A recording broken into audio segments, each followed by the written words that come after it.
Welcome to Audio Branding, the hidden gem of marketing. Sound plays a more important role in human behavior and our decision-making than you may realize.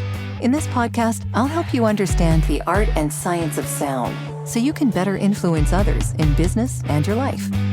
I'm your host, Jodi Krangle. Let's delve a little deeper.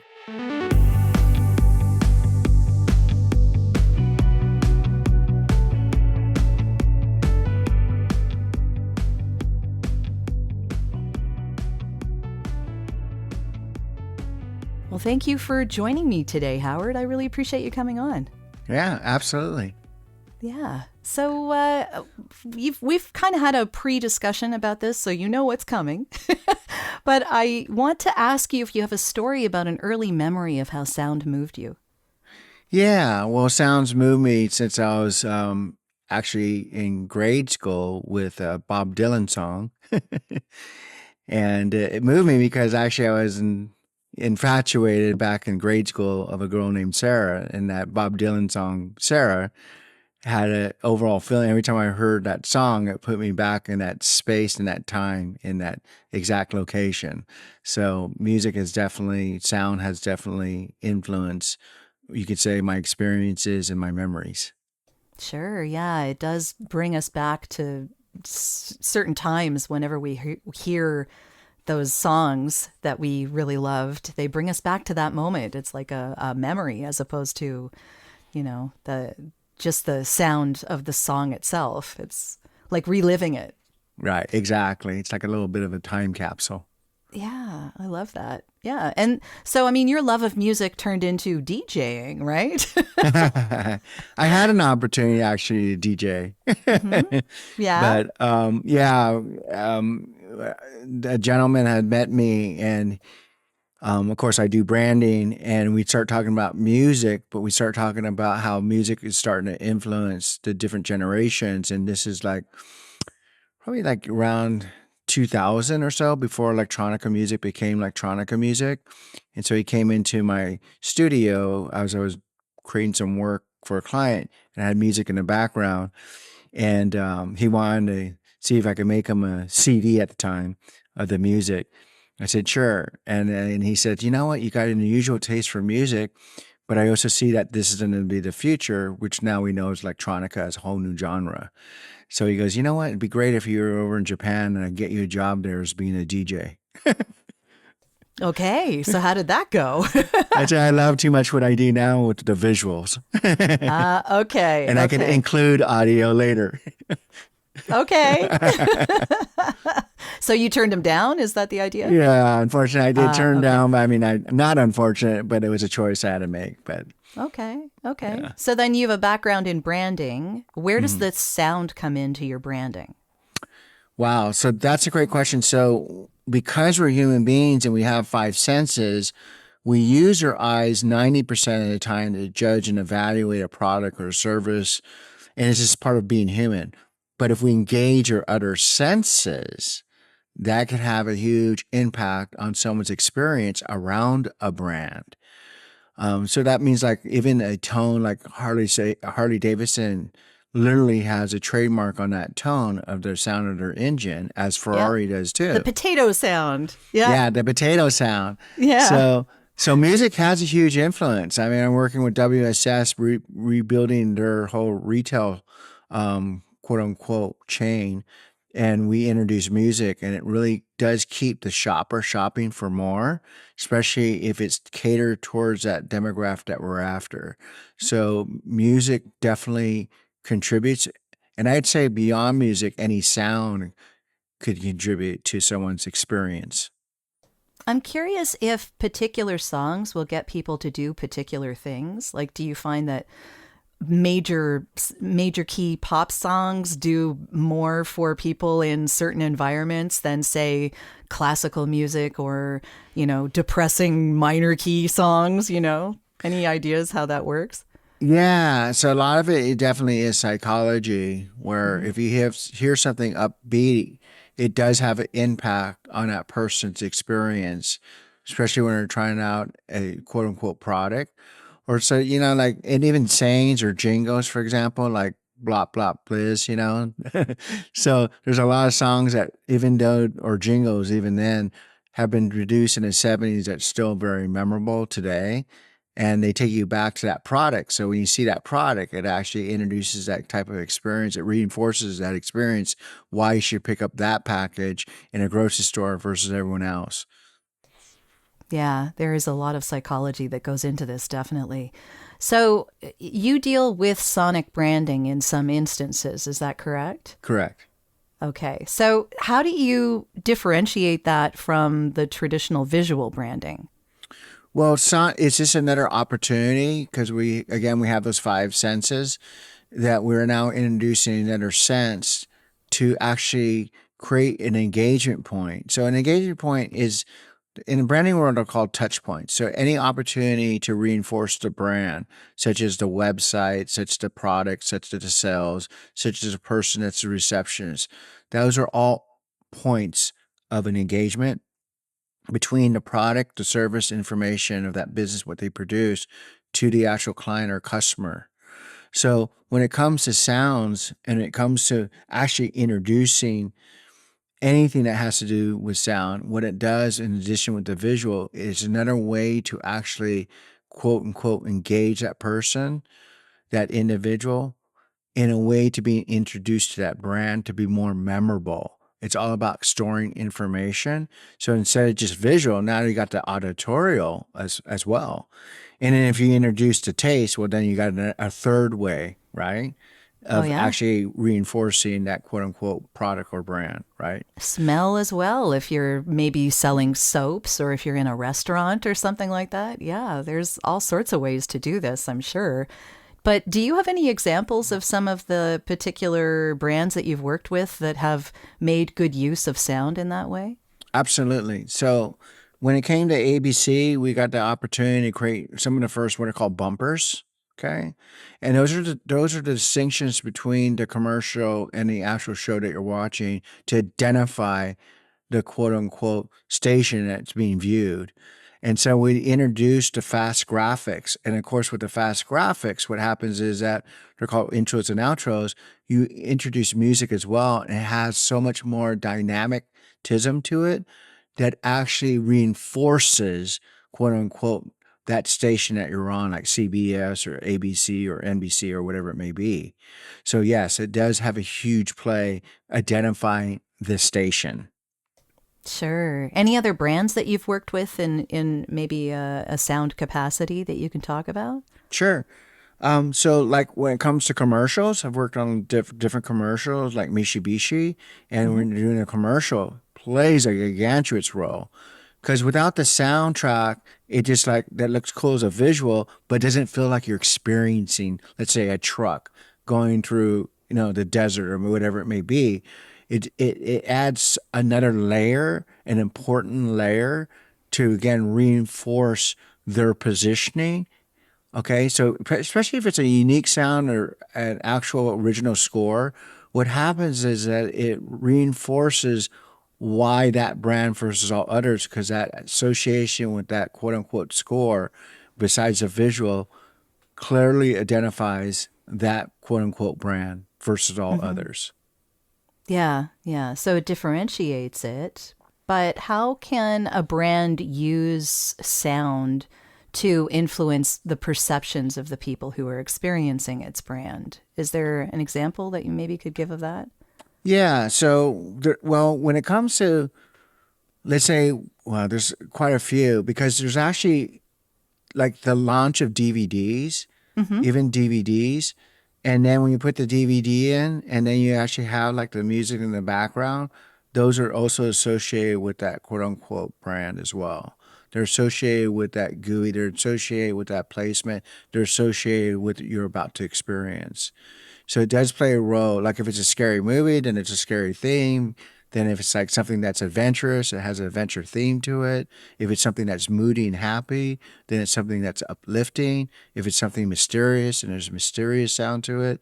So all these things have a place in them. And even websites, certain websites have moved away from sound, but I think that based on whatever the brand is, a lot of times that sound should be introduced because it also plays a big role as far as that feature of that particular product.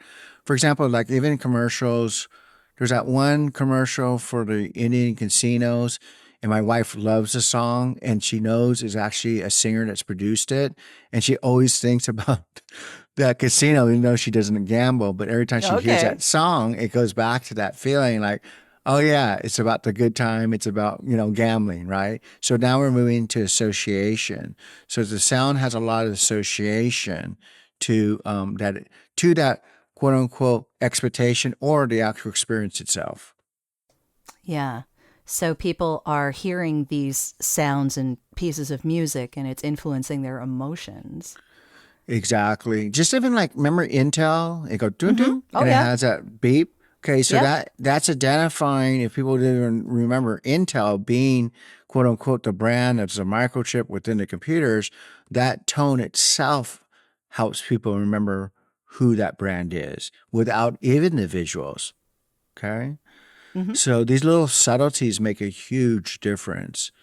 Yeah, I get the impression that the Intel, and I've talked about this with a lot of people on this podcast.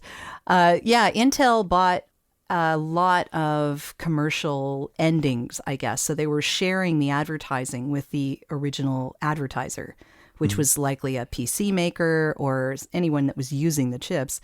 And then at the end, you'd hear that tone every time you heard any kind of computer technology advertised on the television for years. So the consistent repetition of it really cemented it in our brains. So yeah, it's one of those things where it takes time Right. for people to associate a Sonic logo, for instance, with a particular brand. But Right. eventually, all you have to do is hear a few notes of that Sonic logo or whatever, and you know exactly who it is you're experiencing. So yeah. But I don't know if this is something that you found, Howard, but I am finding that now in this day and age, people are much less likely to actually give that Sonic brand time to breathe, if that makes any sense. Like people want immediate gratification. And so they're not willing to wait for that logo to take hold of the collective psyche, or they don't use it in enough places. Yeah. So with that being said, that a lot of people confuse marketing, for example, with branding. And marketing is much more tactical, but branding's for the long haul and the long stay. Because why? It it it it penetrates on a deeper level that actually is more fundamental in a sense. It's more difficult to get rid of those experiences, we get rid of those quote unquote repetitions because now it's so embedded in our psyche. So it happens on a subconscious level.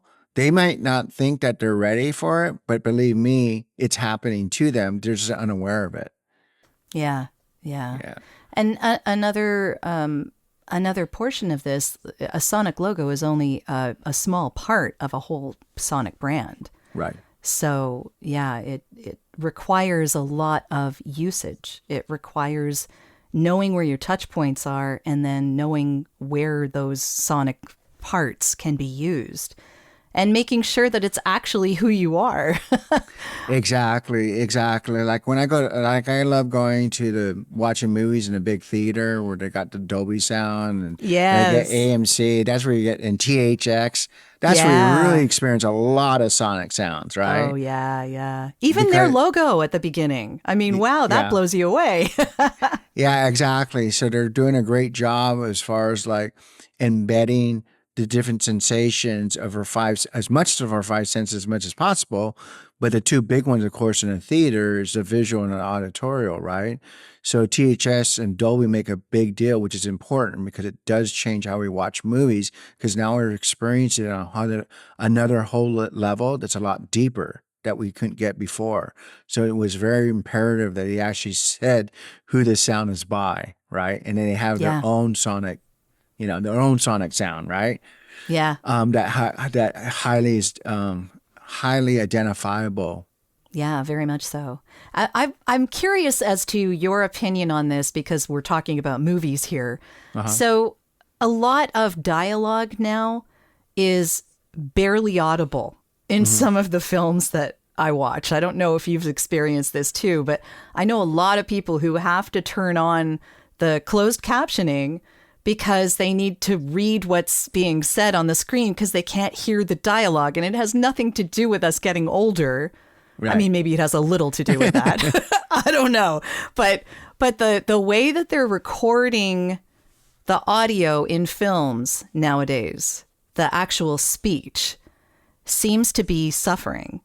Or the music is super loud and it's drowning out. And probably there's a combo of the actors mumbling a little. But I don't know. Have you experienced this? Am I just like Oh, no, imagining things? I'm just happy that I'm not alone on this. Because Yeah. because lately I'm having to do that. Like in movie theaters, you're absolutely right. It's so loud that like it's louder than what I remember. But again, the technology has grown so much, right? But yeah, that middle, the you could say the center speaker, which is dialogue, it seems like it's getting overrun by the actual surround sound, right? Yeah. And then you're right, even in my home surround sound, I'm having to use, you're right, closed caption. Because I have to boost up, even when I boost up the center channel, which is the vocals, right? The dialogue, even then it's still not enough. So it is interesting what's going on. Now, the sound effects, I have to say, are pretty cool. Like you hear something on the left hand channel and then the right hand channel, or cross from left to right, from back to, from rear to front. So that dynamic has really involved me in the movies. But yes, it is getting more difficult to hear the dialogue. And so I do have to, myself, has to use a subtitle. I don't know which movies you've watched in particular, but I know Christopher Nolan is really bad for this. Oh, okay. So I've actually done a solo podcast episode where I talked about some of the reasons why this might be happening. So yeah, it's fascinating stuff. So there's like, and you probably have experienced this in the world of advertising as well, because there's like many people worrying about the visual and then like two people worrying about the audio. Right? Right. So you have like 50 people on the staff at a movie doing all the cinematography and worrying about whether this shot is better than this shot or whatever. And then you've like two people getting the dialogue. Right? That's So what then it feels like. You know what? You're right. Because Yeah. a lot of times when I'm watching a movie, even the dialogue, there's something that changes. Like they didn't figure to like edit a certain part of the dialogue. So some of it gets staticky. And it's like, why is it staticky? Obviously someone didn't work on that part of the dialogue, that segment of the Yeah. dialogue. And you can really hear the difference. It's like Well, they you feel record like some later on, right? Like Right, they right. didn't get enough of the dialogue. They have to go into a studio and record bits Oh. and pieces of it. And it might be a different level of like noise or whatever. Like it's a difference between being on set and being in a studio. And Right. if they didn't hear the difference, and there is a difference, right. then the dialogue sounds weird. Yeah. Yeah. Depends on the movie. I would imagine if it's a really, a blockbuster movie, they're going to really pay attention to that. Yeah, exactly. Or a good concert. My wife and I went to go see. I think I mentioned it's the Rolling Stones. I never heard a concert sound so good because Mick Jagger's voice was like crystal clear. Like it wasn't overrun by the tone of the instruments, but yet volume was there when it came to the music, and it was like it was so well done. It blew me away of how the sound mixer produced the sounds and the speakers, of course, but the whole thing sounded fantastic. Because most quote unquote bands I've seen, it's like the vocals are so off to the side, right? They're on a sideline to get over flooded. In this case, it was like beautifully done. Yeah, there's a definite art to being able to mix the sound so that everyone in that stadium can hear. Right. And yeah, it's definitely an art, and both an art and a science, because you have to know how the room reflects and how people sitting in one area might get sound as opposed to people sitting in another area. Exactly. Which I guess brings us back to the whole cinema thing, because if the dialogue is in the middle and you're in a theater, you're going to hear it differently than if the dialogue is in the middle and you're watching it on your computer screen, let's say. Right. In your home, right? Right. And it's really hard to mix for each of those scenarios. No, so you're again, right. it gets worse, right? So the dialogue even gets worse. Now you're right, and then you got 7-channel surround sound, 5, and then you got a 9 and higher. So then it even gets more complicated, more integrated as far as separating things out, the sound versus the dialogue. As the stereo systems get more complex with the amount of speakers you could attach. Yeah. So there's a lot going on there, but yeah, we could probably talk about that for a long, long time. But yeah, I'm very glad that my experience is not just mine, because I was feeling old. So thank you. Yeah. Well, I mean, there's a lot to talk about as far as this is concerned, but I know that you've written a book. Mm-hmm. It's called Authentic Branding. Is that correct? Correct. Okay. Correct. And you wrote it a while ago, right? Correct. Okay. About so 15 years ago, 10 or 15 years ago. Well, that's the end of this episode. Thanks for listening. And if you like what you heard, why not tell a friend about this podcast? It's available in all the usual locations. Until next time.